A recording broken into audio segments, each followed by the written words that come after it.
ಗುರು ರಾಘವೇಂದ್ರ ಹರೇ ಪಾಂಡುರಂಗ. ಪಾಂಡುರಂಗ ಪಾಂಡುರಂಗ ಎನ್ನ ಆತ್ಮರಂಗ ತಾಳ್ಬಾರನೆಯ ಬಂದ ತೊರೆದು ಸಂಗ. ಅದು ಒಂದು ನುಡಿಯದಾದ್ರೆ ಅದು ಪಲ್ಲವಿ ಅಂತ ಇಟ್ಕೊಂಡ್ರೆ, ಮೊದಲನೇ ನುಡಿ ಗೋಪುರವೇ ಕಾಯವಾಗಿ ಹೃದಯವೇ ಮಂಟಪವಾಗಿ ಸ್ತಂಭ ಮಧ್ಯೆ ನಿಂತ ನಮ್ಮ ನಗೆ ಮೊಗದ ಪಾಂಡುರಂಗ. ಇದಷ್ಟೇ ಎರಡೇ ಲೈನಲ್ಲಿ ನಾವು ಸ್ಮರಣೆ ಮಾಡಬೇಕು. ಏನಪ್ಪ ಅಂತಂದ್ರೆ ಗೋಪುರವೇ ಕಾಯ ಅಂದ್ರೆ ಇಡೀ ಗೋಪುರವೇ ನನ್ನ ದೇಹವಾಗಿದೆ. ನಮ್ಮ ದೇಹ ಅಂತ ಇಟ್ಕೊಂಡ್ರೆ ಗೋಪುರವೇ ದೇಹವಾಗಿದೆ. ಕಾಯ ಅಂದ್ರೆ ದೇಹ. ಗೋಪುರವೇ ಕಾಯವಾಗಿ ಹೃದಯವೇ ಮಂಟಪವಾಗಿ.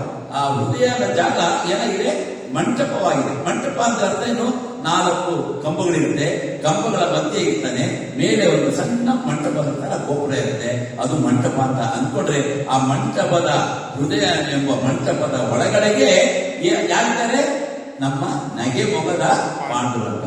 ಗೋಪುರವೇ ಕಾಯವಾಗಿ, ಇಡೀ ಗೋಪುರವೇ ನನ್ನ ಕಾಯವಾಗಿ ದೇಹವಾಗಿದೆ.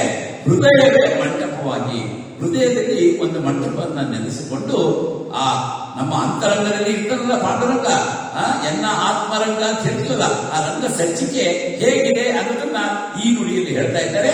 ಸ್ತಂಭ ಮಧ್ಯೆ ನಿಂತ ನಮ್ಮ ನಗೆ ಮೊಗದ ಪಾಂಡುರಂಗ. ಈ ನುಡಿ ನಮ್ಮ ದಕ್ಷಿಣ ಕನ್ನಡ ವಿಠಲನ ಸನ್ನಿಧಾನಕ್ಕೆ ಬಂದಾಗ ನಿಮಗೆ 4 ಕಂಬಗಳು ಕಾಣುತ್ತೆ. ಆ 4 ಕಂಬಗಳ ಮಧ್ಯದಲ್ಲಿ ಆ ಭಗವಂತ ಇದ್ದಾನೆ ಅನ್ನೋ ಒಂದು ವಿಚಾರವನ್ನ ಭಗವಂತನಿಗೆ ರಚಿಸ್ತಾರೆ. ಹರೇ ಶ್ರೀನಿವಾಸ.